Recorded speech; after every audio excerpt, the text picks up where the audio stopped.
Sons and Lovers, by D.H. Lawrence. Chapter 13, Part 1, Baxter Dawes. Soon after Paul had been to the theatre with Clara, he was drinking in the punch bowl with some friends of his when Dawes came in.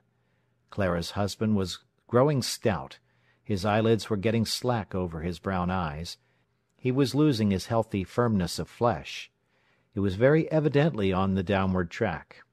Having quarrelled with his sister, he had gone into cheap lodgings. His mistress had left him for a man who would marry her.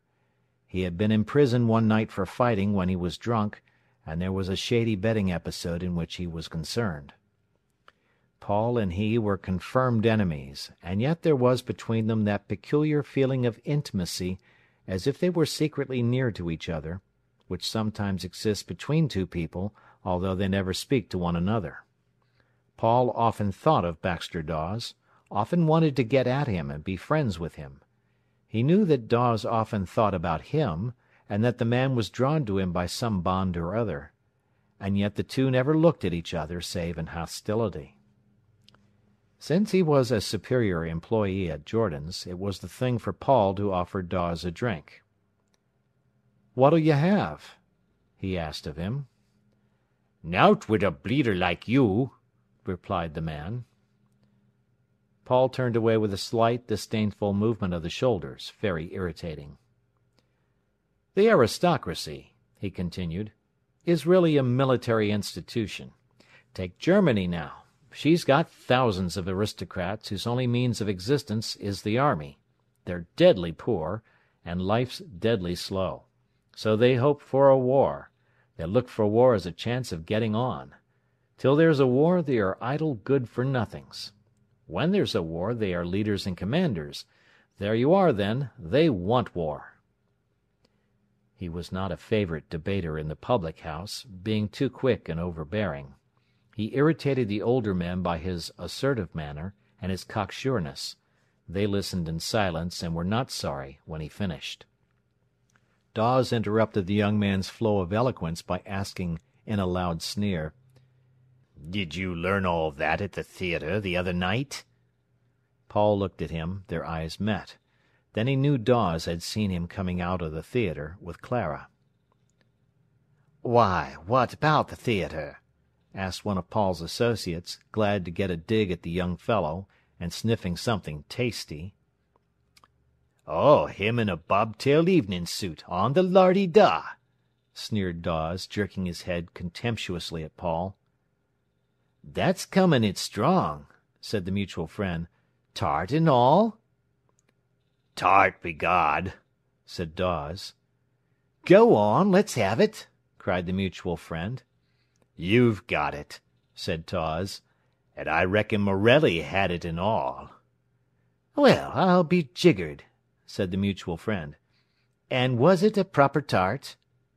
"Tart, God blimey, yes." "How do you know?" "Oh," said Dawes, "I reckon he spent the night." There was a good deal of laughter at Paul's expense. "But who was she? Do you know her?" asked the mutual friend. "I should say so," said Dawes. This brought another burst of laughter. "Then spit it out," said the mutual friend. Dawes shook his head and took a gulp of beer. "It's a wonder he hasn't let on himself," he said. "He'll be bragging of it in a bit." "Come on, Paul," said the friend. "It's no good. You might as well own up." "Own up what? That I happened to take a friend to the theatre?" "Oh, well, if it was all right, tell us who she was, lad," said the friend. "She was all right," said Dawes. Paul was furious. Dawes wiped his golden moustache with his fingers, sneering. "Strike me? One of that sort?" said the mutual friend. "Paul, boy, I'm surprised at you. And do you know her, Baxter?" "Just a bit, like." He winked at the other men. "Oh, well," said Paul, "I'll be going." The mutual friend laid a detaining hand on his shoulder. "Nay," he said. "You don't get off as easy as that, my lad. We've got to have a full account of this business." "Then get it from Dawes," he said. "You shouldn't funk your own deeds, man," remonstrated the friend. Then Dawes made a remark which caused Paul to throw half a glass of beer in his face. "Oh, Mr. Morel!" cried the barmaid, and she rang the bell for the chucker out. Dawes spat and rushed for the young man. At that minute a brawny fellow with his shirt-sleeves rolled up and his trousers tight over his haunches intervened. "Now then," he said, pushing his chest in front of Dawes. "Come out!" cried Dawes. Paul was leaning, white and quivering, against the brass rail of the bar. He hated Dawes, wished something could exterminate him at that minute, and at the same time, seeing the wet hair on the man's forehead, he thought he looked pathetic. He did not move. "Come out, you!" said Dawes. "That's enough, Dawes!" cried the barmaid. "Come on," said the chucker out, with kindly insistence. "You'd better be getting on." And by making Dawes edge away from his own close proximity, he worked him to the door. "That's the little sod as started it," cried Dawes, half cowed, pointing to Paul Morel. "Why, what a story, Mr. Dawes!" said the barmaid. "You know it was you all the time." Still the chucker out kept thrusting his chest forward at him. Still he kept edging back until he was in the doorway and on the steps outside. Then he turned round. "All right," he said, nodding straight at his rival. Paul had a curious sensation of pity, almost of affection, mingled with violent hate, for the man. The coloured door swung to. There was silence in the bar. "Serve him jolly well right," said the barmaid.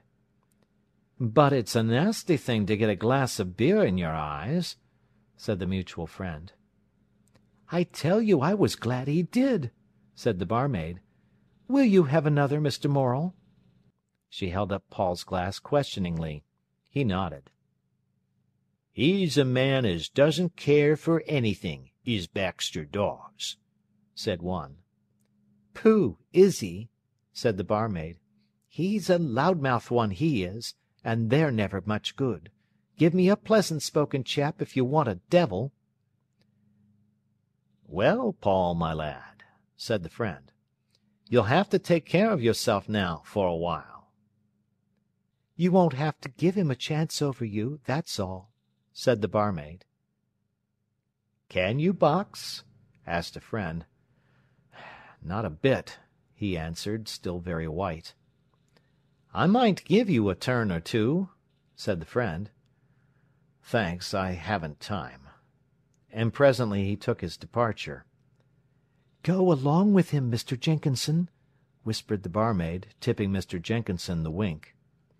The man nodded, took his hat, said, "Good night, all," very heartily, and followed Paul, calling, "Half a minute, old man. You and me is going the same road, I believe." "Mr. Morel doesn't like it," said the barmaid. "You'll see, we shan't have him in much more. I'm sorry, he's good company. And Baxter Dawes wants locking up, that's what he wants."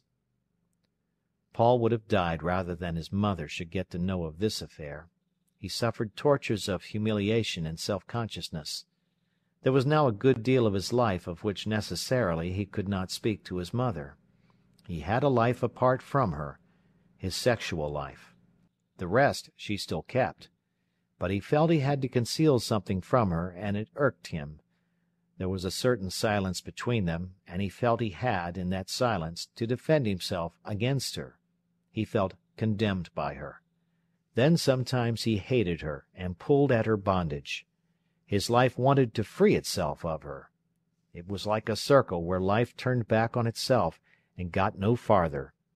She bore him, loved him, kept him, and his love turned back into her, so that he could not be free to go forward with his own life, really love another woman. At this period, unknowingly, he resisted his mother's influence. He did not tell her things. There was a distance between them. Clara was happy, almost sure of him. She felt she had at last got him for herself, and then again came the uncertainty. He told her jestingly of the affair with her husband. Her colour came up, her grey eyes flashed. "That's him to a T!" she cried. "Like a navvy! He's not fit for mixing with decent folk." "Yet you married him," he said. It made her furious that he reminded her. "I did!" she cried. "But how was I to know?" "I think he might have been rather nice," he said. "You think I made him what he is!" she exclaimed. "Oh, no, he made himself, but there's something about him." Clara looked at her lover closely. There was something in him she hated, a sort of detached criticism of herself, a coldness which made her woman's soul harden against him. "And what are you going to do?" she asked. "How?" "About Baxter."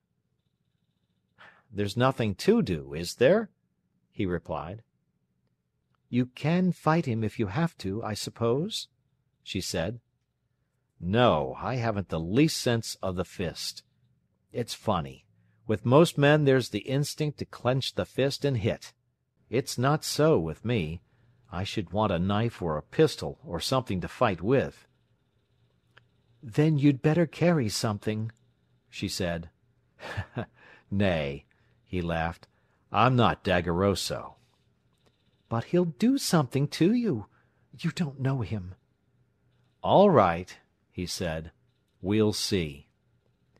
"And you'll let him?" "Perhaps, if I can't help it." "And if he kills you?" she said. "I should be sorry, for his sake and mine." Clara was silent for a moment. "You do make me angry!" she exclaimed. "That's nothing afresh," he laughed. "But why are you so silly? You don't know him." "And don't want." "Yes, but you're not going to let a man do as he likes with you." "What must I do?" he replied, laughing. "I should carry a revolver," she said. "I'm sure he's dangerous." "I might blow my fingers off," he said. "No, but won't you?" she pleaded. "No." "Not anything?" "No." "And you'll leave him to—" "Yes." "You are a fool." "Fact." She set her teeth with anger. "I could shake you!" she cried, trembling with passion. "Why?" "Let a man like him do as he likes with you." "You can go back to him if he triumphs," he said. "Do you want me to hate you?" she asked. "Well, I only tell you," he said. "And you say you love me!" she exclaimed, low and indignant. "Ought I to slay him to please you?" he said. "But if I did, see what a hold he'd have over me." "Do you think I'm a fool?" she exclaimed. "Not at all. But you don't understand me, my dear." There was a pause between them.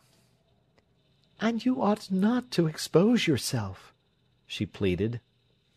He shrugged his shoulders.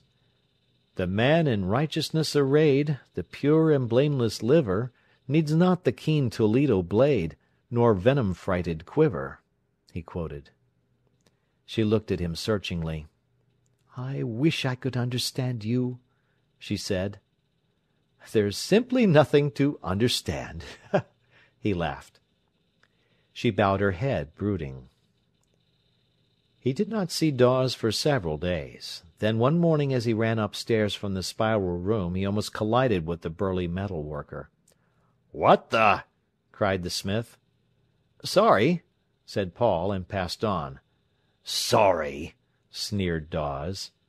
Paul whistled lightly, put me among the girls. "I'll stop your whistle, my chucky," he said. The other took no notice. "You're going to answer for that job of the other night." Paul went to his desk in his corner, and turned over the leaves of the ledger. "Go and tell Fanny I want order 97, quick," he said to his boy. Dawes stood in the doorway, tall and threatening, looking at the top of the young man's head. 6 and 5's 11, and 7's 1 and 6, Paul added aloud. "And you hear, do you?" said Dawes. 5 and 9pence. He wrote a figure. "What's that?" he said. "I'm going to show you what it is," said the smith. The other went on adding the figures aloud. "You crawling little... You darsn't face me proper." Paul quickly snatched the heavy ruler. Dawes started. The young man ruled some lines in his ledger. The elder man was infuriated. "But wait till I light on you, no matter where it is. I'll settle your hash for a bit, you little swine." "All right," said Paul. At that the smith started heavily from the doorway. Just then a whistle piped shrilly. Paul went to the speaking tube. "Yes," he said, and he listened. Yes." He listened, then he laughed. "I'll come down directly. I've got a visitor just now." Dawes knew from his tone that he had been speaking to Clara. He stepped forward. "You little devil," he said. "I'll visitor you inside of 2 minutes. Think I'm going to have you whipperty-snapping around?" The other clerks in the warehouse looked up. Paul's office boy appeared, holding some white article. "Fanny says you could have had it last night if you'd let her know," he said. "All right," answered Paul, looking at the stocking. "Get it off." Dawes stood frustrated, helpless with rage. Morel turned round. "Excuse me a minute," he said to Dawes, and he would have run downstairs. "By God, I'll stop your gallop!" shouted the smith, seizing him by the arm. He turned quickly. "Hey, hey!" cried the office boy, alarmed. Thomas Jordan started out of his little glass office and came running down the room. "What's the matter? What's the matter?" he said in his old man's sharp voice. "I'm just going to settle this little... that's all," said Dawes desperately. "What do you mean?" snapped Thomas Jordan. "What I say," said Dawes, but he hung fire. Morel was leaning against the counter, ashamed, half grinning. "What's it all about?" snapped Thomas Jordan. "Couldn't say," said Paul, shaking his head and shrugging his shoulders. "Couldn't you? Couldn't you?" cried Dawes, thrusting forward his handsome, furious face, and squaring his fist. "Have you finished?" cried the old man, strutting. "Get off about your business and don't come here tipsy in the morning." Dawes turned his big frame slowly upon him. "Tipsy?" he said. "Who's tipsy? I'm no more tipsy than you are." "We've heard that song before," snapped the old man. "Now you get off and don't be long about it. Come in here with your rowdying." The smith looked down contemptuously on his employer. His hands, large and grimy, and yet well shaped for his labour, worked restlessly. Paul remembered they were the hands of Clara's husband, and a flash of hate went through him. "Get out before you're turned out," snapped Thomas Jordan. "Why, who'll turn me out?" said Dawes, beginning to sneer. Mr. Jordan started, marched up to the smith, waving him off, thrusting his stout little figure at the man, saying, "Get off my premises! Get off!" He seized and twitched Dawes's arm. "Come off!" said the smith, and with a jerk of the elbow he sent the little manufacturer staggering backwards. Before anyone could help him, Thomas Jordan had collided with the flimsy spring door. It had given way, and let him crash down the half-dozen steps into Fanny's room. There was a second of amazement. Then men and girls were running. Dawes stood a moment looking bitterly on the scene. Then he took his departure. Thomas Jordan was shaken and bruised, but not otherwise hurt. He was, however, beside himself with rage. He dismissed Dawes from his employment and summoned him for assault. At the trial, Paul Morel had to give evidence. Asked how the trouble began, he said, Dawes took occasion to insult Mrs. Dawes and me because I accompanied her to the theatre one evening. Then I threw some beer at him, and he wanted his revenge. Cherchez la femme, smiled the magistrate.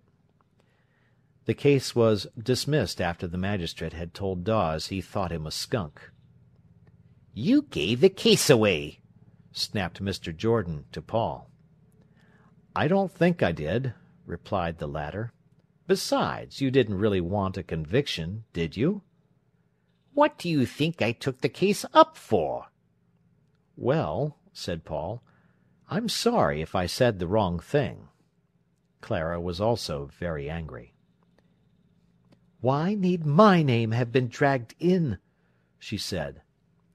"Better speak it openly than leave it to be whispered." "There was no need for anything at all," she declared. "We are none the poorer," he said indifferently. "You may not be," she said. "And you?" he asked. "I need never have been mentioned." "I'm sorry," he said, but he did not sound sorry. He told himself easily, "She will come round." And she did. He told his mother about the fall of Mr. Jordan and the trial of Dawes. Mrs. Morel watched him closely. "And what do you think of it all?" she asked him. "I think he's a fool," he said. But he was very uncomfortable nevertheless. "Have you ever considered where it will end?" his mother said. "No," he answered. "Things work out of themselves." "They do, in a way one doesn't like, as a rule," said his mother. "And then one has to put up with them," he said. "You'll find you're not as good at putting up as you imagine," she said. He went on working rapidly at his design. "Do you ever ask her opinion?" she said at length. "What of?"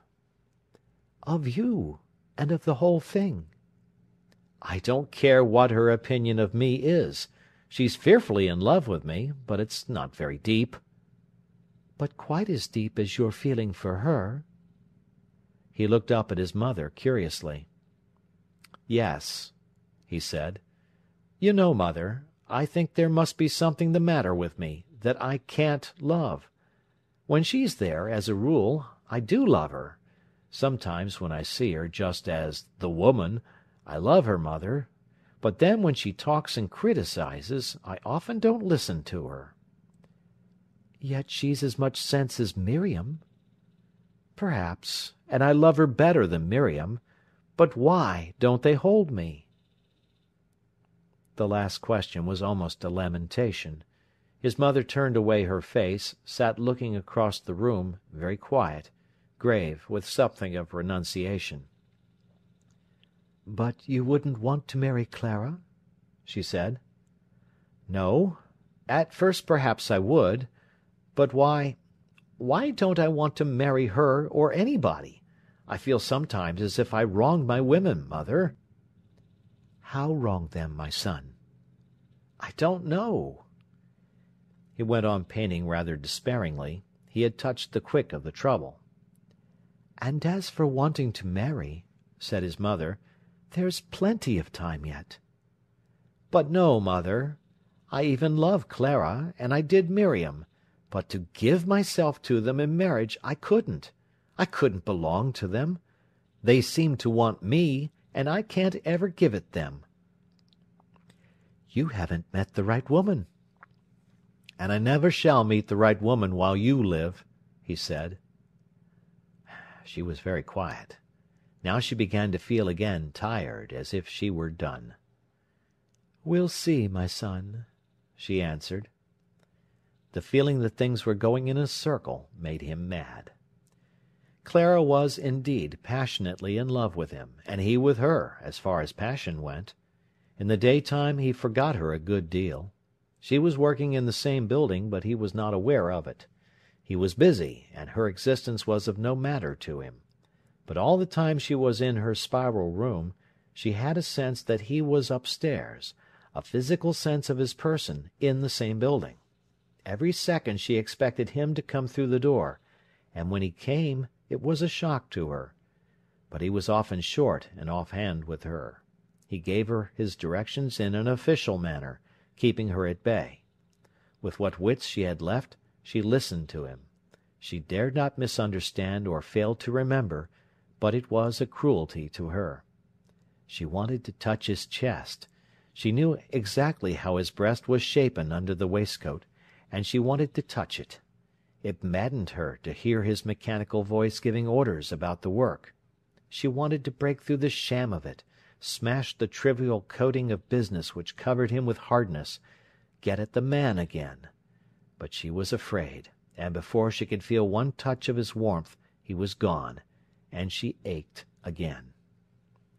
He knew that she was dreary every evening she did not see him, so he gave her a good deal of his time.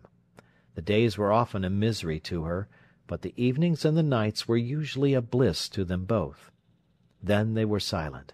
For hours they sat together, or walked together in the dark, and talked only a few almost meaningless words. But he had her hand in his, and her bosom left its warmth in his chest, making him feel whole. One evening they were walking down by the canal, and something was troubling him. She knew she had not got him. All the time he whistled softly and persistently to himself. She listened, feeling she could learn more from his whistling than from his speech. It was a sad, dissatisfied tune, a tune that made her feel he would not stay with her. She walked on in silence. When they came to the swing bridge, he sat down on the great pole, looking at the stars in the water. He was a long way from her. She had been thinking. "Will you always stay at Jordan's?" she asked. "No," he answered, without reflecting. "No, I shall leave Nottingham and go abroad. Soon." "Go abroad? What for?" "I dunno. I feel restless." "But what shall you do?" "I shall have to get some steady designing work, and some sort of sale for my pictures first," he said. "I'm gradually making my way. I know I am." "And when do you think you'll go?" "I don't know. I shall hardly go for long, while there's my mother." "You couldn't leave her?" "Not for long." She looked at the stars in the black water. They lay very white and staring. It was an agony to know he would leave her, but it was almost an agony to have him near her. "And if you made a nice lot of money, what would you do?" she asked. "Go somewhere in a pretty house near London, with my mother." "I see." There was a long pause. "I could still come and see you," he said. "I don't know. Don't ask me what I should do. I don't know." There was a silence. The stars shuddered and broke upon the water. There came a breath of wind. He went suddenly to her and put his hand on her shoulder. "Don't ask me anything about the future," he said miserably. "I don't know anything. Be with me now, will you, no matter what it is?" And she took him in her arms. After all, she was a married woman, and she had no right even to what he gave her. He needed her badly. She had him in her arms, and he was miserable. With her warmth she folded him over, consoled him, loved him. She would let the moment stand for itself. After a moment, he lifted his head as if he wanted to speak. "Clara," he said, struggling. She caught him passionately to her, pressed his head down on her breast with her hand. She could not bear the suffering in his voice. She was afraid in her soul. He might have anything of her, anything, but she did not want to know. She felt she could not bear it. She wanted him to be soothed upon her, soothed. She stood clasping him and caressing him, and he was something unknown to her, something almost uncanny. She wanted to soothe him into forgetfulness. And soon the struggle went down in his soul, and he forgot. But then Clara was not there for him, only a woman, warm, something he loved and almost worshipped, there in the dark. But it was not Clara, and she submitted to him. The naked hunger and inevitability of his loving her, something strong and blind and ruthless in its primitiveness, made the hour almost terrible to her. She knew how stark and alone he was, and she felt it was great that he came to her, and she took him simply because his need was bigger either than her or him, and her soul was still within her. She did this for him in his need, even if he left her, for she loved him. All the while the peewits were screaming in the field. When he came to, he wondered what was near his eyes, curving and strong with life in the dark, and what voice it was speaking. Then he realized it was the grass, and the peewit was calling. The warmth was Clara's breathing heaving. He lifted his head and looked into her eyes. They were dark and shining and strange, life wild at the source, staring into his life, stranger to him, yet meeting him, and he put his face down on her throat, afraid. What was she? A strong, strange, wild life that breathed with his in the darkness through this hour. It was all so much bigger than themselves that he was hushed. They had met, and included in their meeting the thrust of the manifold grass stems, the cry of the peewit, the wheel of the stars. When they stood up they saw other lovers stealing down the opposite hedge. It seemed natural they were there. The night contained them. And after such an evening they both were very still, having known the immensity of passion. They felt small, half afraid, childish and wondering, like Adam and Eve when they lost their innocence and realized the magnificence of the power which drove them out of paradise and across the great night and the great day of humanity. It was for each of them an initiation and a satisfaction. To know their own nothingness, to know the tremendous living flood which carried them always, gave them rest within themselves. If so great a magnificent power could overwhelm them, identify them altogether with itself, so that they knew they were only grains in the tremendous heave that lifted every grass blade its little height, and every tree and living thing, then why fret about themselves? They could let themselves be carried by life, and they felt a sort of peace each in the other. There was a verification which they had had together. Nothing could nullify it. Nothing could take it away. It was almost their belief in life. But Clara was not satisfied. Something great was there, she knew. Something great enveloped her. But it did not keep her. In the morning it was not the same. They had known, but she could not keep the moment. She wanted it again. She wanted something permanent. She had not realized fully. She thought it was he whom she wanted. He was not safe to her. This that had been between them might never be again. He might leave her. She had not got him. She was not satisfied. She had been there, but she had not gripped the something, she knew not what, which she was mad to have. End of Part 1 of Chapter 13. Sons and Lovers by D.H. Lawrence. Chapter 13, Part 2. In the morning he had considerable peace, and was happy in himself. It seemed almost as if he had known the baptism of fire in passion, and it left him at rest. But it was not Clara. It was something that happened because of her, but it was not her. They were scarcely any nearer each other. It was as if they had been blind agents of a great force. When she saw him that day at the factory, her heart melted like a drop of fire. It was his body, his brows. The drop of fire grew more intense in her breast. She must hold him. But he, very quiet, very subdued this morning, went on giving his instruction. She followed him into the dark, ugly basement, and lifted her arms to him. He kissed her, and the intensity of passion began to burn him again. Somebody was at the door. He ran upstairs. She returned to her room, moving as if in a trance. After that the fire slowly went down. He felt more and more that his experience had been impersonal and not Clara. He loved her. There was a big tenderness, as after a strong emotion they had known together, but it was not she who could keep his soul steady. He had wanted her to be something she could not be.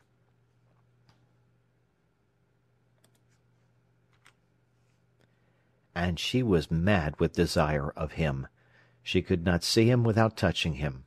In the factory, as he talked to her about spiral hose, she ran her hand secretly along his side. She followed him out into the basement for a quick kiss. Her eyes, always mute and yearning, full of unrestrained passion, she kept fixed on his.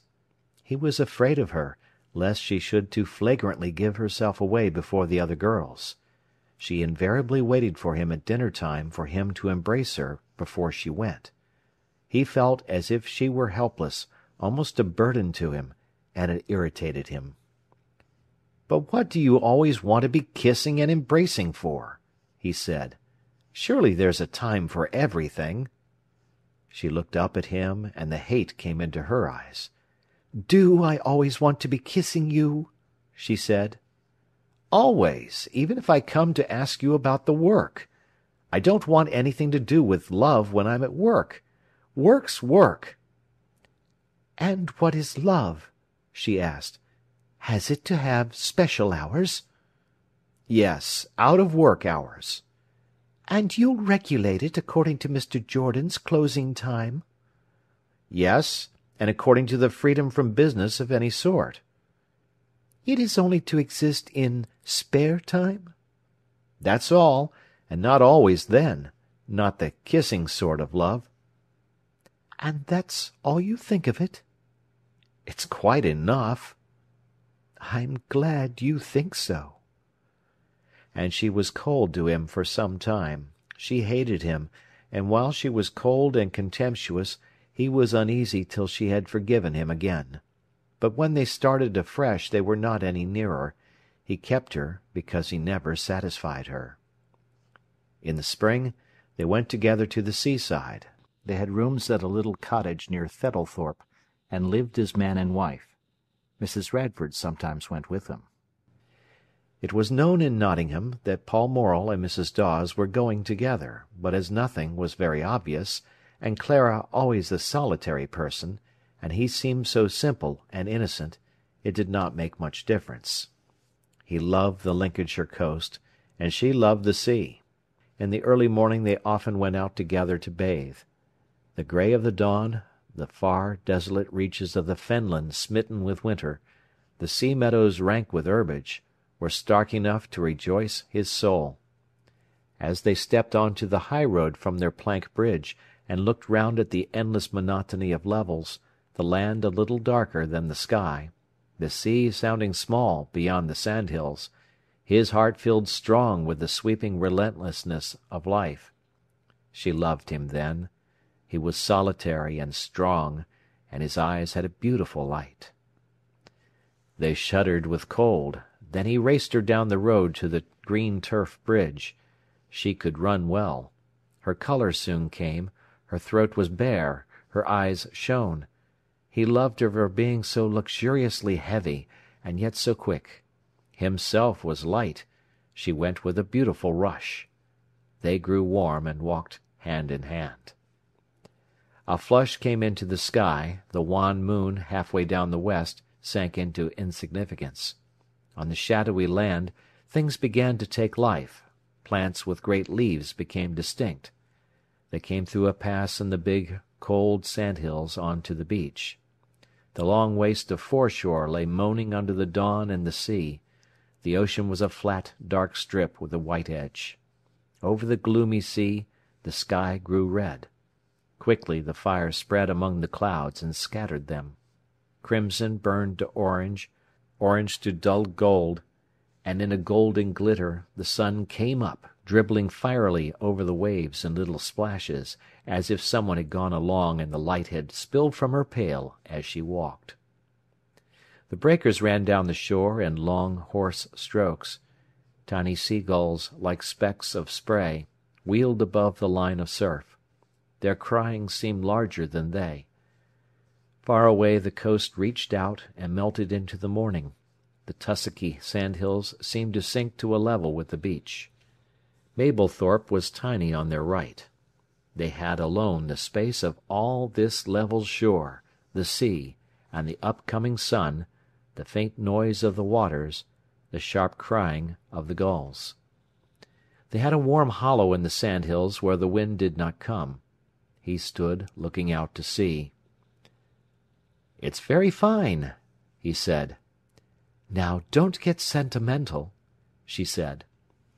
It irritated her to see him standing gazing at the sea, like a solitary and poetic person. He laughed. She quickly undressed. "There are some fine waves this morning," she said triumphantly. She was a better swimmer than he. He stood idly watching her. "Aren't you coming?" she said. "In a minute," he answered. She was white and velvet-skinned, with heavy shoulders. A little wind, coming from the sea, blew across her body and ruffled her hair. The morning was of a lovely limpid gold colour. Veils of shadow seemed to be drifting away on the north and the south. Clara stood shrinking slightly from the touch of the wind, twisting her hair. The sea-grass rose behind the white-stripped woman. She glanced at the sea, then looked at him. He was watching her with dark eyes which she loved and could not understand. She hugged her breasts between her arms, cringing, laughing. "Oh, it will be so cold," she said. He bent forward and kissed her, held her suddenly close, and kissed her again. She stood waiting. He looked into her eyes, then away at the pale sands. "Go, then," he said quietly. She flung her arms round his neck, drew him against her, kissed him passionately, and went saying, "But you'll come in?" "In a minute." She went plodding heavily over the sand that was soft as velvet. He, on the sandhills, watched the great pale coast envelop her. She grew smaller, lost proportion, seemed only like a large white bird toiling forward. Not much more than a big white pebble on the beach, not much more than a clot of foam being blown and rolled over the sand, he said to himself. She seemed to move very slowly across the vast sounding shore. As he watched, he lost her. She was dazzled out of sight by the sunshine. Again he saw her, the merest white speck moving against the white, muttering sea edge. "Look how little she is," he said to himself. "She's lost like a grain of sand in the beach, just a concentrated speck blown along, a tiny white foam bubble, almost nothing among the morning. Why does she absorb me?" The morning was altogether uninterrupted. She was gone in the water. Far and wide the beach, the sandhills with their blue moraine, the shining water, glowed together in immense, unbroken solitude. "What is she, after all?" he said to himself. "Here's the sea-coast morning, big and permanent and beautiful. There is she, fretting, always unsatisfied, and temporary as a bubble of foam. What does she mean to me, after all? She represents something, like a bubble of foam represents the sea. But what is she? It's not her I care for." Then, startled by his own unconscious thoughts, that seemed to speak so distinctly that all the morning could hear, he undressed and ran quickly down the sands. She was watching for him. Her arm flashed up to him. She heaved on a wave, subsided, her shoulders in a pool of liquid silver. He jumped through the breakers, and in a moment her hand was on his shoulder. He was a poor swimmer, and could not stay long in the water. She played round him in triumph, sporting with her superiority, which he begrudged her. The sunshine stood deep and fine on the water. They laughed in the sea for a minute or two, then raced each other back to the sandhills. When they were drying themselves, panting heavily, he watched her laughing, breathless face, her bright shoulders, her breasts that swayed and made him frightened as she rubbed them, and he thought again, "But she is magnificent, and even bigger than the morning and the sea. Is she? Is she?" She, seeing his dark eyes fixed on her, broke off from her drawing with a laugh. "What are you looking at?" she said. "You," he answered, laughing. Her eyes met his, and in a moment he was kissing her white goose-flesh shoulder, and thinking, "What is she? What is she?" She loved him in the morning. There was something detached, hard, and elemental about his kisses then, as if he were only conscious of his own will, not in the least of her and her wanting him. Later in the day, he went out sketching.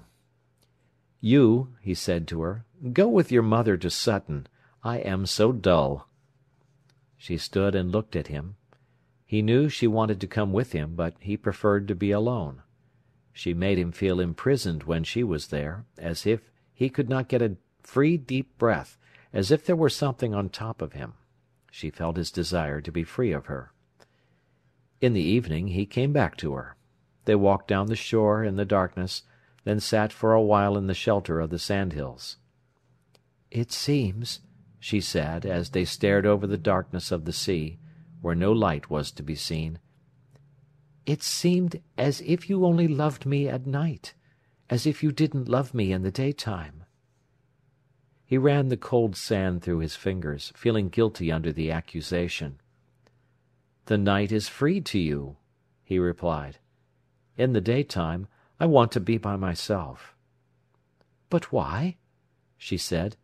"Why even now, when we are on this short holiday?" "I don't know. Love-making stifles me in the daytime." "But it needn't be always love-making," she said. "It always is," he answered, "when you and I are together." She sat feeling very bitter. "Do you ever want to marry me?" he asked curiously. "Do you me?" she replied. "Yes, yes. I should like us to have children," he answered slowly. She sat with her head bent, fingering the sand. "But you don't really want a divorce from Baxter, do you?" he said. It was some minutes before she replied. "No," she said, very deliberately. "I don't think I do." "Why?" "I don't know." "Do you feel as if you belonged to him?" "No, I don't think so." "What then?" "I think he belongs to me," she replied. He was silent for some minutes, listening to the wind blowing over the hoarse, dark sea. "And you never really intended to belong to me?" he said. "Yes, I do belong to you," she answered. "No," he said, "because you don't want to be divorced." It was a knot they could not untie, so they left it, took what they could get, and what they could not attain they ignored. "I consider you treated Baxter rottenly," he said another time. He half expected Clara to answer him, as his mother would, "You consider your own affairs and don't know so much about other people's." But she took him seriously, almost to his own surprise. "Why?" she said. "I suppose you thought he was a lily of the valley, and so you put him in an appropriate pot, and tended him according. You made up your mind he was a lily of the valley, and it was no good his being a cow parsnip. You wouldn't have it." "I certainly never imagined him a lily of the valley." "You imagined him something he wasn't. That's just what a woman is. She thinks she knows what's good for a man, and she's going to see he gets it, and no matter if he's starving, he may sit and whistle for what he needs, while she's got him, and is giving him what's good for him." "And what are you doing?" she asked. "I'm thinking what tune I shall whistle." He laughed. And instead of boxing his ears, she considered him in earnest. "You think I want to give you what's good for you?" she asked. "I hope so, but love should give a sense of freedom, not of prison. Miriam made me feel tied up like a donkey to a stake. I must feed on her patch, and nowhere else. It's sickening." "And would you let a woman do as she likes?" "Yes, I'll see that she likes to love me. If she doesn't, well, I don't hold her." "If you were as wonderful as you say," replied Clara. "I should be the marvel I am," he laughed. There was a silence in which they hated each other, though they laughed. "Love's a dog in a manger," he said. "And which of us is the dog?" she asked. "Oh, well, you, of course." So there went on a battle between them. She knew she never fully had him. Some part, big and vital in him, she had no hold over, nor did she ever try to get it, or even to realize what it was. And he knew in some way that she held herself still as Mrs. Dawes. She did not love Dawes, never had loved him, but she believed he loved her, at least depended on her. She felt a certain surety about him that she never felt with Paul Morel. Her passion for the young man had filled her soul, given her a certain satisfaction, eased her of her self-mistrust, her doubt. Whatever else she was inwardly assured. It was almost as if she had gained herself, and stood now distinct and complete. She had received her confirmation, but she never believed that her life belonged to Paul Morel, nor his to her.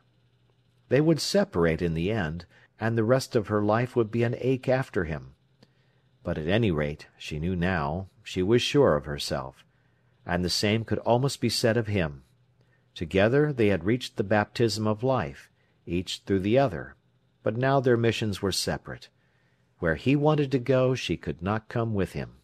They would have to part sooner or later. Even if they married and were faithful to each other, still he would have to leave her, go on alone, and she would only have to attend to him when he came home. But it was not possible. Each wanted a mate to go side by side with. Clara had gone to live with her mother upon Mapperley Plains. One evening, as Paul and she were walking along Woodborough Road, they met Dawes. Morel knew something about the bearing of the man approaching, but he was absorbed in his thinking at the moment, so that only his artist's eye watched the form of the stranger. Then he suddenly turned to Clara with a laugh, and put his hand on her shoulder, saying, laughing, "But we walk side by side, and yet I'm in London arguing with an imaginary Orpen. And where are you?" At that instant Dawes passed, almost touching Morel. The young man glanced, saw the dark brown eyes burning, full of hate and yet tired. "Who was that?" he asked of Clara. "It was Baxter," she replied. Paul took his hand from her shoulder and glanced round. Then he saw again distinctly the man's form as it approached him. Dawes still walked erect, with his fine shoulders flung back, and his face lifted, but there was a furtive look in his eyes that gave one the impression he was trying to get unnoticed past every person he met, glancing suspiciously to see what they thought of him. And his hands seemed to be wanting to hide. He wore old clothes, the trousers were torn at the knee, and the handkerchief tied round his throat was dirty, but his cap was still defiantly over one eye. As she saw him, Clara felt guilty. There was a tiredness and despair on his face that made her hate him because it hurt her. "He looks shady," said Paul. But the note of pity in his voice reproached her and made her feel hard. "His true commonness comes out," she answered. "Do you hate him?" he asked. "You talk," she said, "about the cruelty of women. I wish you knew the cruelty of men and their brute force. They simply don't know that the woman exists." "Don't I?" he said. "No," she answered. "Don't I know you exist?" "About me you know nothing," she said bitterly. "About me." "No more than Baxter knew?" he asked. "Perhaps not as much." He felt puzzled and helpless and angry. There she walked unknown to him, though they had been through such experience together. "But you know me pretty well," he said. She did not answer. "Did you know Baxter as well as you know me?" he asked. "He wouldn't let me," she said. "And I have let you know me?" "It's what men won't let you do. They won't let you get really near to them," she said. "And haven't I let you?" "Yes," she answered slowly. "But you've never come near to me. You can't come out of yourself. You can't. Baxter could do that better than you." He walked on pondering. He was angry with her for preferring Baxter to him. "You begin to value Baxter now you've not got him," he said. "No, I can only see where he was different from you." But he felt she had a grudge against him. One evening, as they were coming home over the fields, she startled him by asking, "Do you think it's worth it, the sex part?" "The act of loving itself?" "Yes. Is it worth anything to you?" "But how can you separate it?" he said. "It's the culmination of everything. All our intimacy culminates then." "Not for me," she said. He was silent. A flash of hate for her came up. After all, she was dissatisfied with him, even there, where he thought they fulfilled each other. But he believed her too implicitly.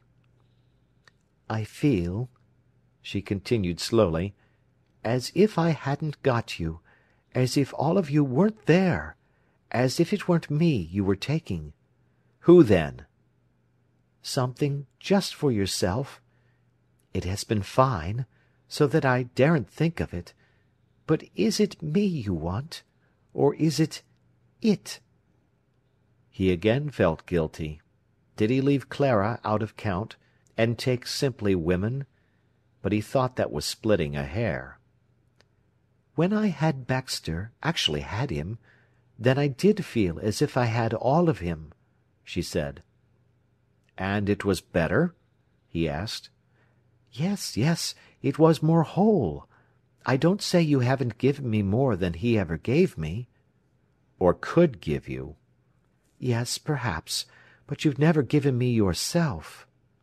He knitted his brows angrily. "If I start to make love to you," he said, "I just go like a leaf down the wind." "And leave me out of count," she said. "And then it is nothing to you?" he asked, almost rigid with chagrin.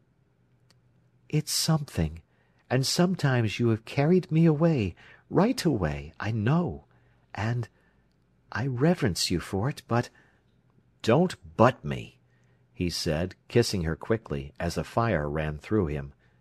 She submitted, and was silent. It was true, as he said. As a rule, when he started love-making, the emotion was strong enough to carry with it everything—reason, soul, blood, in a great sweep, like the Trent carries bodily its back-swirls and intertwinings noiselessly. Gradually the little criticisms, the little sensations were lost. Thought also went, everything borne along in one flood. He became, not a man with a mind, but a great instinct. His hands were like creatures, living. His limbs, his body, were all life and consciousness, subject to no will of his, but living in themselves. Just as he was, so it seemed the vigorous, wintry stars were strong also with life. He and they struck with the same pulse of fire, and the same joy of strength which held the bracken frond stiff near his eyes held his own body firm. It was as if he, and the stars, and the dark herbage, and Clara were licked up in an immense tongue of flame, which tore onwards and upwards. Everything rushed along in living beside him.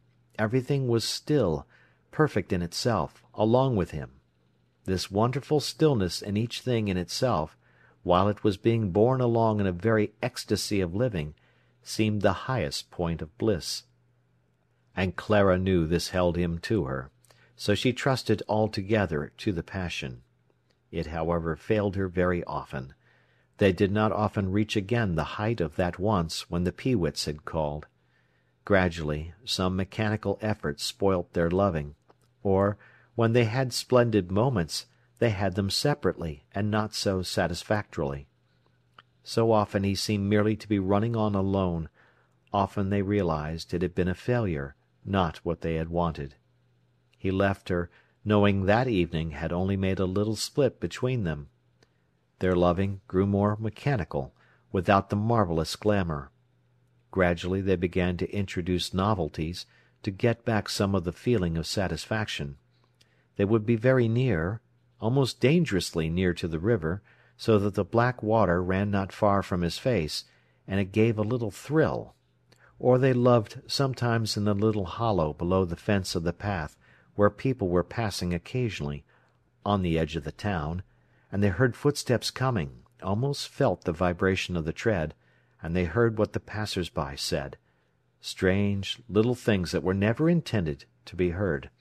And afterwards each of them was rather ashamed, and these things caused a distance between the two of them. He began to despise her a little, as if she had merited it. One night he left her to go to Daybrook Station over the fields. It was very dark, with an attempt at snow, although the spring was so far advanced. Morel had not much time. He plunged forward. The town ceases almost abruptly on the edge of a steep hollow. There the houses with their yellow lights stand up against the darkness. He went over the stile, and dropped quickly into the hollow of the fields. Under the orchard one warm window shone in Swineshead Farm. Paul glanced round. Behind, the houses stood on the brim of the dip, black against the sky, like wild beasts glaring curiously with yellow eyes down into the darkness. It was the town that seemed savage and uncouth, glaring on the clouds at the back of him. Some creature stirred under the willows of the farm pond. It was too dark to distinguish anything. He was close up to the next stile before he saw a dark shape leaning against it. The man moved aside. "Good evening," he said. "Good evening," Morel answered, not noticing. "Paul Morel," said the man. Then he knew it was Dawes. The man stopped his way. "I've got yer, have I?" he said awkwardly. "I shall miss my train," said Paul. He could see nothing of Dawes's face. The man's teeth seemed to chatter as he talked. "You're gonna get it from me now," said Dawes. Morel attempted to move forward. The other man stepped in front of him. "Are you going to take that top coat off?" he said. "Or are you going to lie down to it?"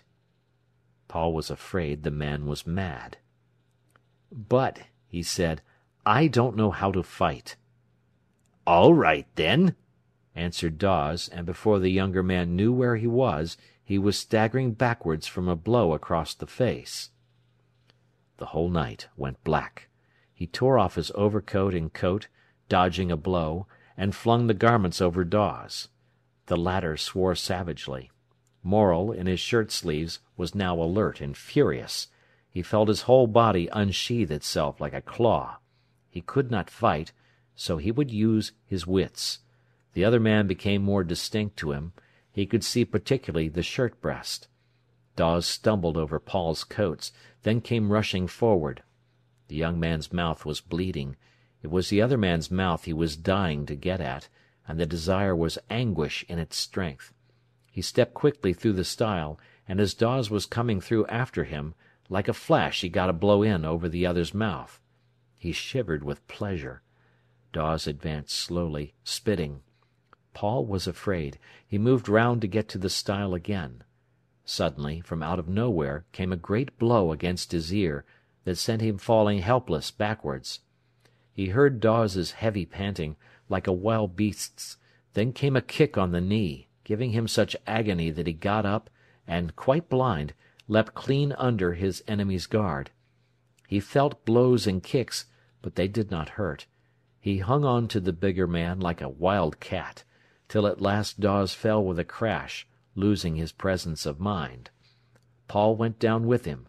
Pure instinct brought his hands to the man's neck, and before Dawes, in frenzy and agony, could wrench him free, he had got his fists twisted in the scarf, and his knuckles dug in the throat of the other man. He was a pure instinct, without reason or feeling. His body, hard and wonderful in itself, cleaved against the struggling body of the other man, not a muscle in him relaxed. He was quite unconscious, only his body had taken upon itself to kill this other man. For himself, he had neither feeling nor reason. He lay pressed hard against his adversary, his body adjusting itself to its one pure purpose of choking the other man, resisting exactly at the right moment, with exactly the right amount of strength, the struggles of the other, silent, intent, unchanging, gradually pressing its knuckles deeper, feeling the struggles of the other body become wilder and more frenzied. Tighter and tighter grew his body, like a screw that is gradually increasing in pressure, till something breaks.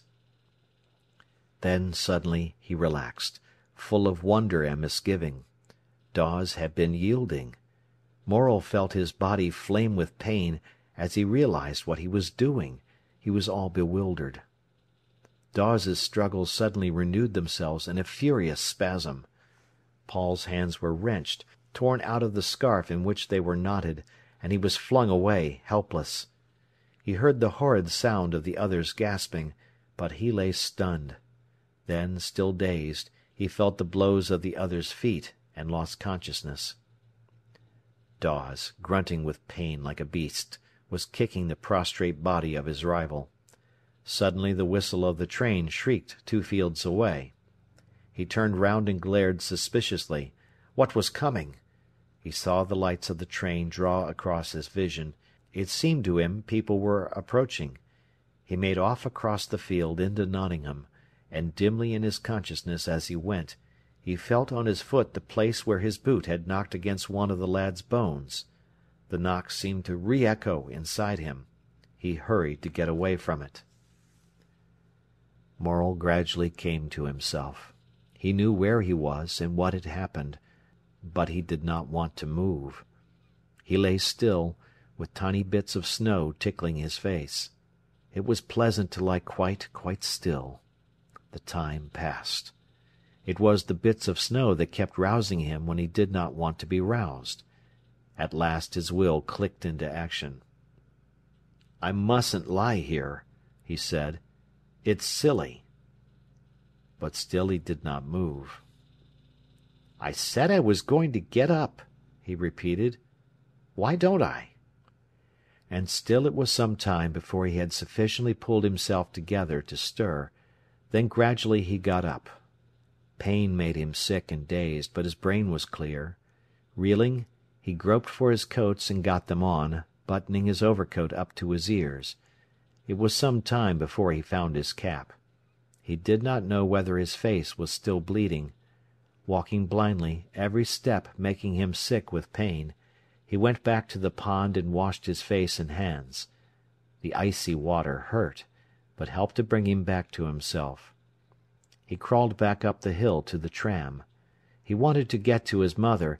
He must get to his mother. That was his blind intention. He covered his face as much as he could, and struggled sickly along. Continually the ground seemed to fall away from him as he walked, and he felt himself dropping with a sickening feeling into space. So, like a nightmare, he got through with the journey home. End of Part 2 of Chapter 13. Sons and Lovers by D. H. Lawrence. Chapter 13, Part 3. Everybody was in bed. He looked at himself. His face was discolored and smeared with blood, almost like a dead man's face. He washed it and went to bed. The night went by in delirium. In the morning he found his mother looking at him. Her blue eyes, they were all he wanted to see. She was there. He was in her hands. "It's not much, Mother," he said. "It was Baxter Dawes." "Tell me where it hurts you," she said quietly. I don't know. My shoulder. Say it was a bicycle accident, Mother." He could not move his arm. Presently Minnie, the little servant, came upstairs with some tea. "Your mother's nearly frightened me out of my wits. Fainted away," she said. He felt he could not bear it.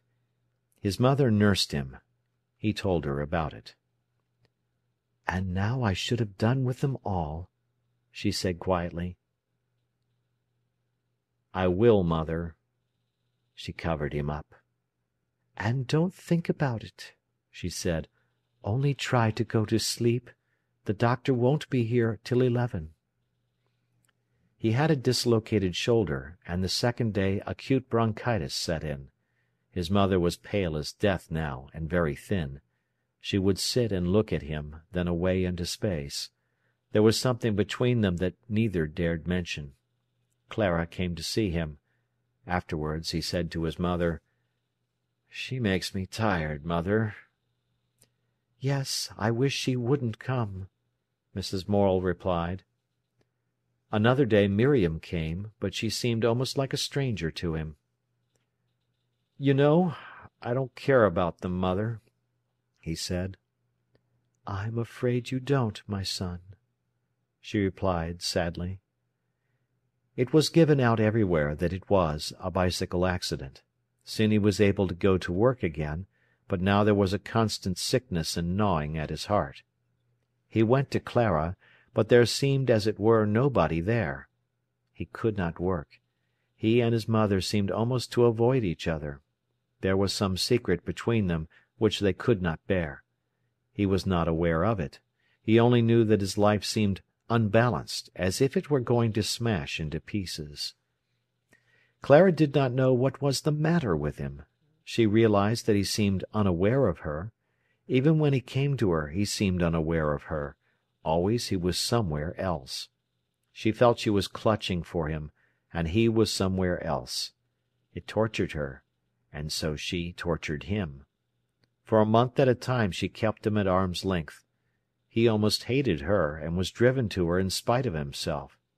He went mostly into the company of men, was always at the George or the White Horse. His mother was ill, distant, quiet, shadowy. He was terrified of something. He dared not look at her. Her eyes seemed to grow darker, her face more waxen. Still she dragged about at her work. At Whitsuntide he said he would go to Blackpool for 4 days with his friend Newton.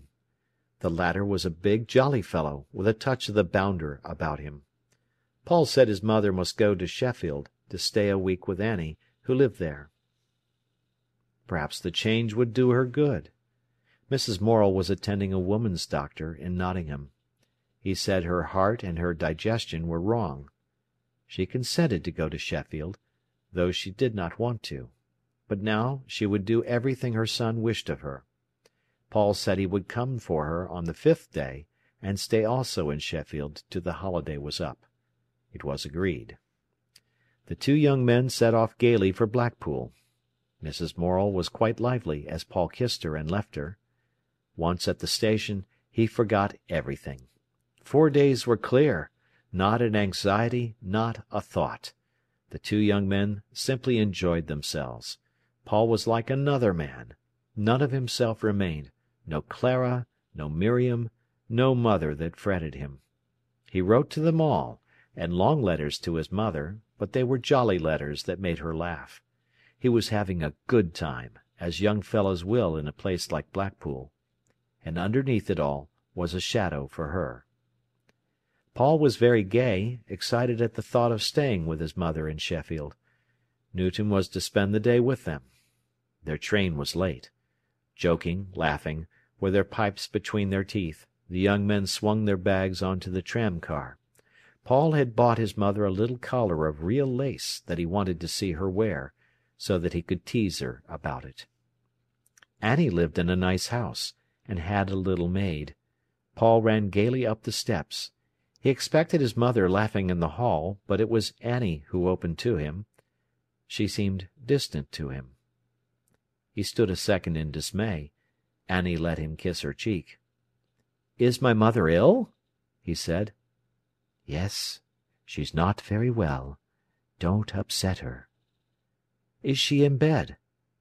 Yes. And then the queer feeling went over him, as if all the sunshine had gone out of him, and it was all shadow.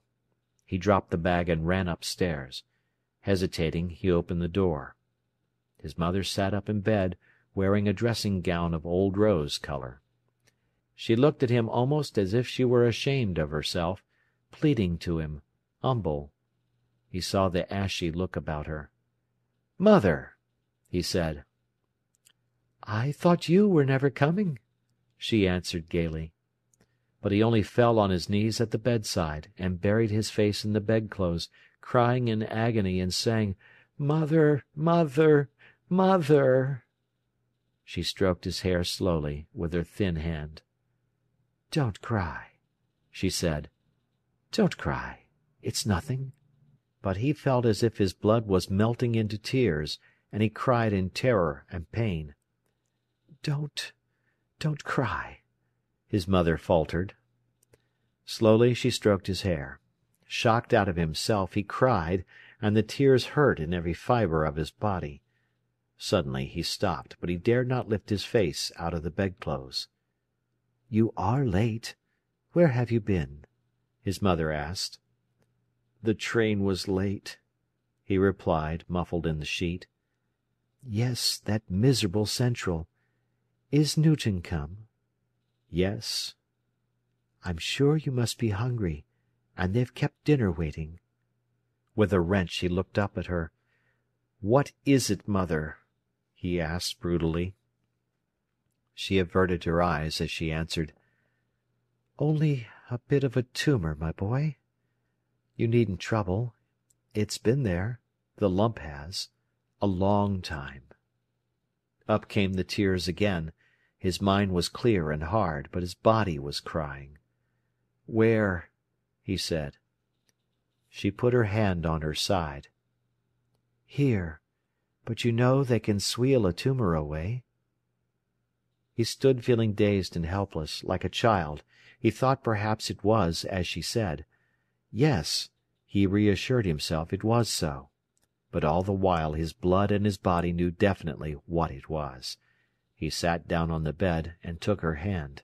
She had never had but the one ring, her wedding ring. "When were you poorly?" he asked. "It was yesterday it began," she answered submissively. "Pains?" "Yes, but not more than I've often had at home. I believe Dr. Ansell is an alarmist." "You ought not to have travelled alone," he said, to himself more than to her. "As if that had anything to do with it," she answered quickly. They were silent for a while. "Now go and have your dinner," she said. "You must be hungry." "Have you had yours?" "Yes, a beautiful soul I had. Annie is good to me." They talked a little while, then he went downstairs. He was very white and strained. Newton sat in miserable sympathy. After dinner he went into the scullery to help Annie to wash up. The little maid had gone on an errand. "Is it really a tumour?" he asked. Annie began to cry again. "The pain she had yesterday! I never saw anybody suffer like it!" she cried. "Leonard ran like a madman for Dr. Ansell, and when she got to bed she said to me, 'Annie, look at this lump on my side. I wonder what it is.' And there I looked, and I thought I should have dropped. Paul, as true as I'm here, it's a lump as big as my double fist. I said, 'Good gracious, mother, whenever did that come?' 'Why, child,' she said, 'it's been there a long time.' I thought I should have died, our Paul, I did. She's been having these pains for months at home, and nobody looking after her." The tears came to his eyes, then dried suddenly. "But she's been attending the doctor in Nottingham, and she never told me," he said.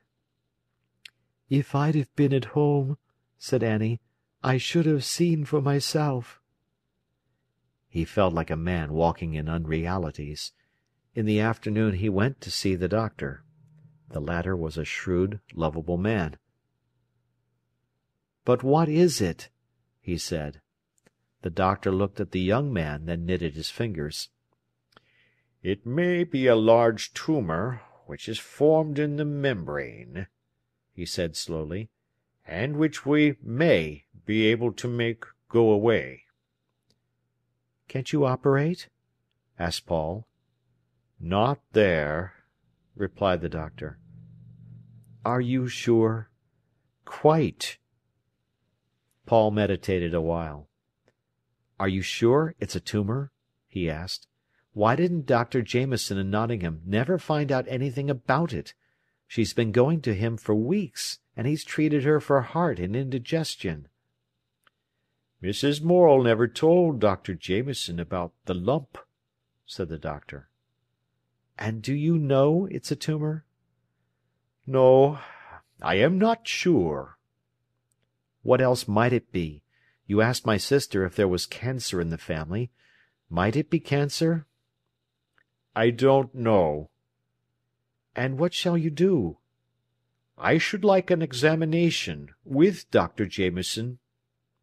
"Then have one." "You must arrange about that. His fee wouldn't be less than 10 guineas to come here from Nottingham." "When would you like him to come?" "I will call in this evening, and we will talk it over."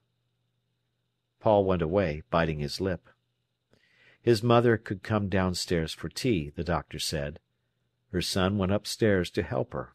She wore the old rose dressing-gown that Leonard had given Annie, and, with a little colour in her face, was quite young again. "You look quite pretty in that," he said.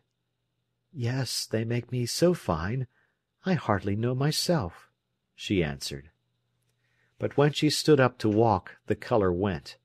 Paul helped her, half carrying her. At the top of the stairs she was gone. He lifted her up and carried her quickly downstairs, laid her on the couch.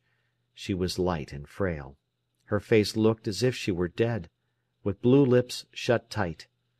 Her eyes opened, her blue unfailing eyes, and they looked at him pleadingly, almost wanting him to forgive her. He held brandy to her lips, but her mouth would not open. All the time she watched him lovingly. She was only sorry for him. The tears ran down his face without ceasing, but not a muscle moved. He was intent on getting a little brandy between her lips.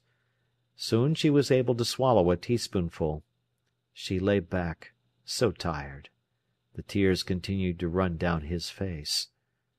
"But," she panted, "it'll go off. Don't cry."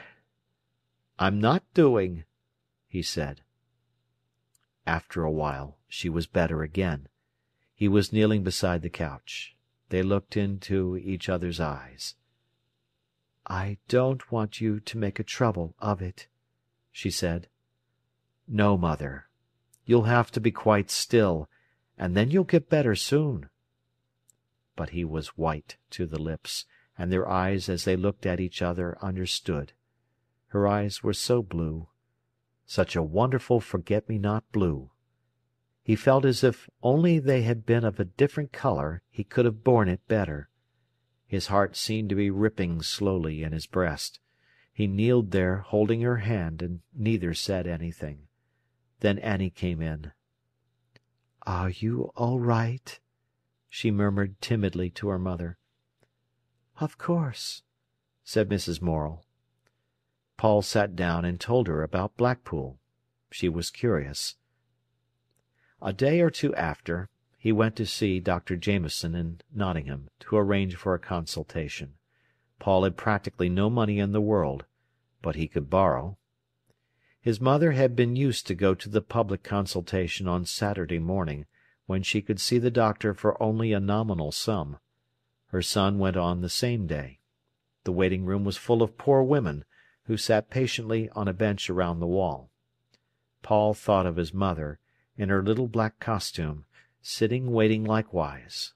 The doctor was late. The women all looked rather frightened. Paul asked the nurse in attendance if he could see the doctor immediately he came. It was arranged so. The women sitting patiently round the walls of the room eyed the young men curiously. At last the doctor came. He was about 40, good-looking, brown-skinned.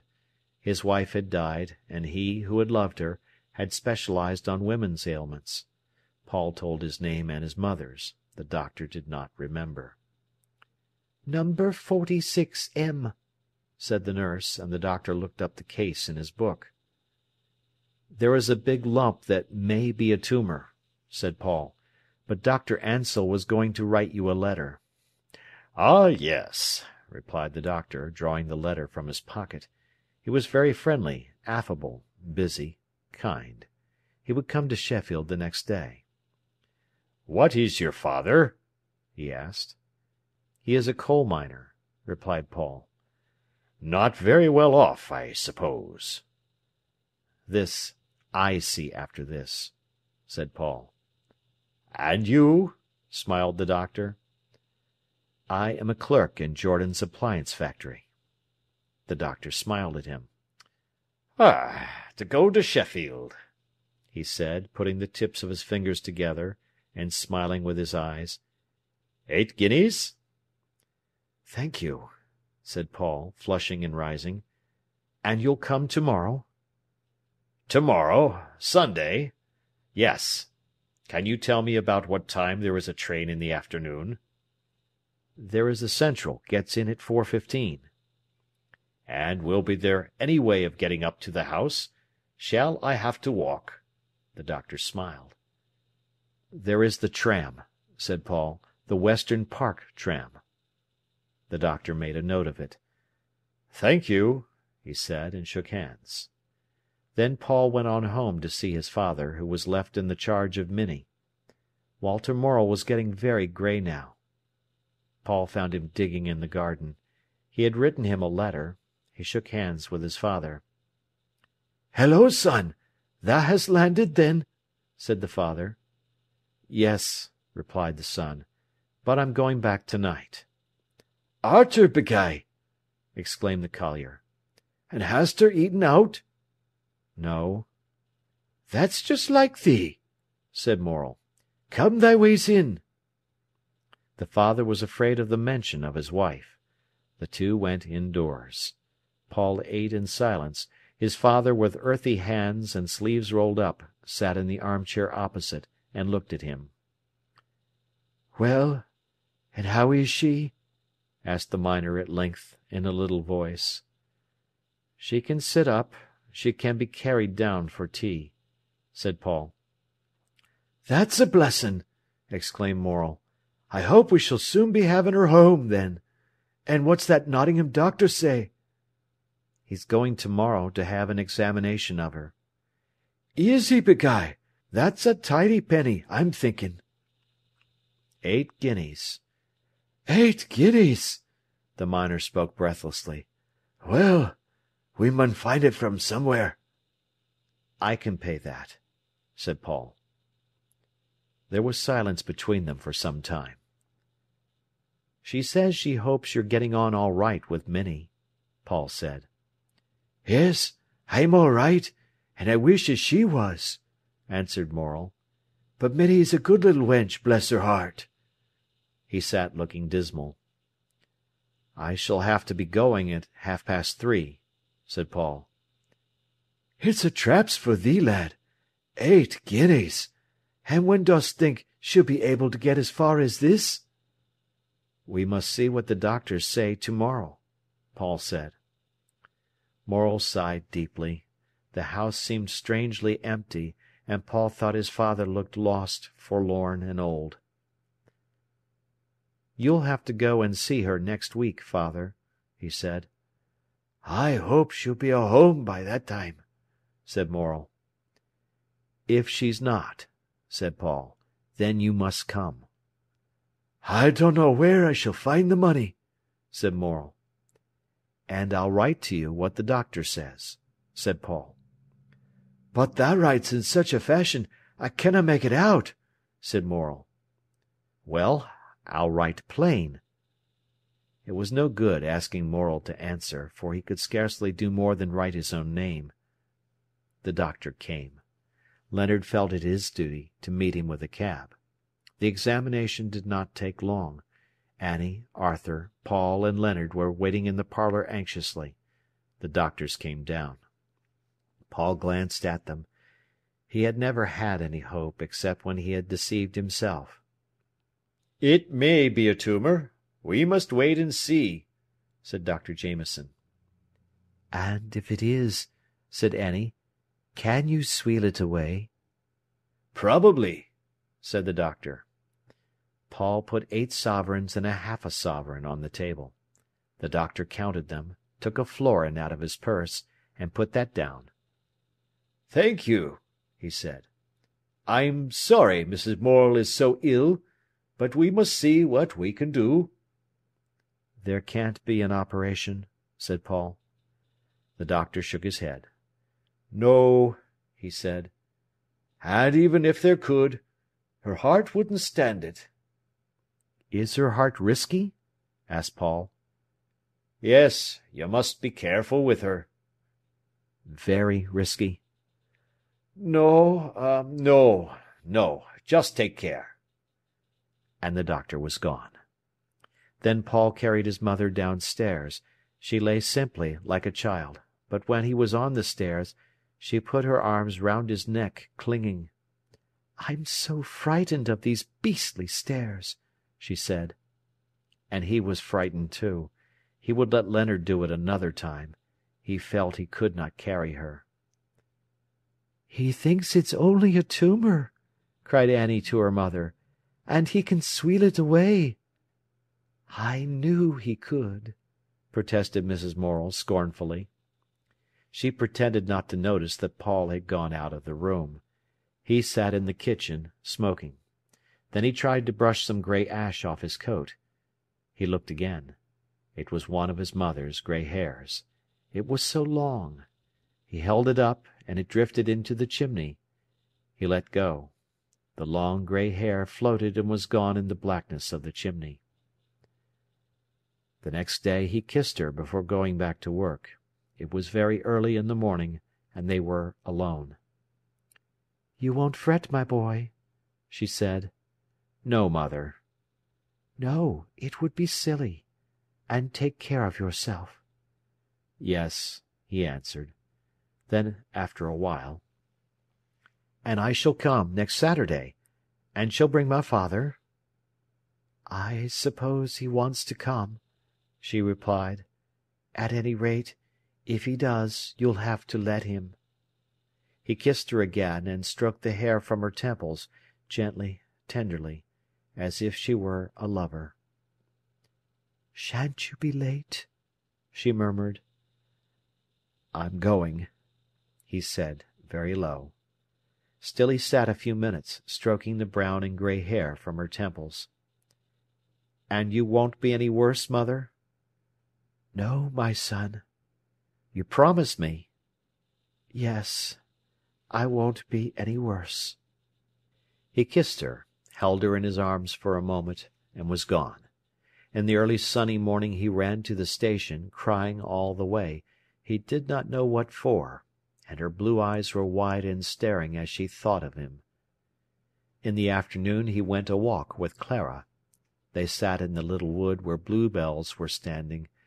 He took her hand. "You'll see," he said to Clara. "She'll never be better." "Oh, you don't know," replied the other. "I do," he said. She caught him impulsively to her breast.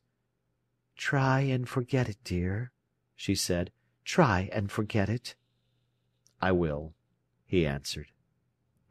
Her breast was there, warm for him. Her hands were in his hair. It was comforting, and he held his arms round her. But he did not forget. He only talked to Clara of something else. And it was always so. When she felt it coming, the agony, she cried to him, "Don't think of it, Paul! Don't think of it, my darling!" And she pressed him to her breast, rocked him, soothed him like a child. So he put the trouble aside for her sake, to take it up again immediately he was alone. All the time, as he went about, he cried mechanically. His mind and hands were busy. He cried, he did not know why. It was his blood weeping. He was just as much alone whether he was with Clara or with the men in the White Horse. Just himself and this pressure inside him. That was all that existed. He read sometimes. He had to keep his mind occupied. And Clara was a way of occupying his mind. On the Saturday Walter Morel went to Sheffield. He was a forlorn figure, looking rather as if nobody owned him. Paul ran upstairs. "My father's come," he said, kissing his mother. "Has he?" she answered wearily. The old collier came rather frightened into the bedroom. "How dun I find thee, lass?" he said, going forward and kissing her in a hasty, timid fashion. "Well, I'm middlin'," she replied. "I see thou art," he said. He stood looking down on her. Then he wiped his eyes with his handkerchief. Helpless, and as if nobody owned him, he looked. "Have you gone on all right?" asked the wife, rather wearily, as if it were an effort to talk to him. "Yis," he answered. "'Er's a bit behindhand now and again, as yer might expect." "Does she have your dinner ready?" asked Mrs. Morel. "Well, I've had to shout at her once or twice," he said. "And you must shout at her if she's not ready. She will leave things to the last minute." She gave him a few instructions. He sat looking at her as if she were almost a stranger to him, before whom he was awkward and humble, and also as if he had lost his presence of mind and wanted to run. This feeling that he wanted to run away, that he was on thorns to be gone from so trying a situation, and yet must linger because it looked better, made his presence so trying. He put up his eyebrows for misery, and clenched his fists on his knees, feeling so awkward in presence of big trouble. Mrs. Morel did not change much. She stayed in Sheffield for 2 months. If anything, at the end she was rather worse, but she wanted to go home. Annie had her children. Mrs. Morel wanted to go home. So they got a motor car from Nottingham, for she was too ill to go by train, and she was driven through the sunshine. It was just August. Everything was bright and warm. Under the blue sky they could all see she was dying. Yet she was jollier than she had been for weeks. They all laughed and talked. "Annie," she exclaimed, "I saw a lizard dart on that rock." Her eyes were so quick. She was still so full of life. Morel knew she was coming. He had the front door open. Everybody was on tiptoe. Half the street turned out. They heard the sound of the great motor car. Mrs. Morel, smiling, drove home down the street. "And just look at them all come out to see me," she said. "But there, I suppose I should have done the same. How do you do, Mrs. Matthews? How are you, Mrs. Harrison?" They none of them could hear, but they saw her smile and nod, and they all saw death on her face, they said. It was a great event in the street. Morel wanted to carry her indoors, but he was too old. Arthur took her as if she were a child. They had set her a big, deep chair by the hearth where her rocking-chair used to stand.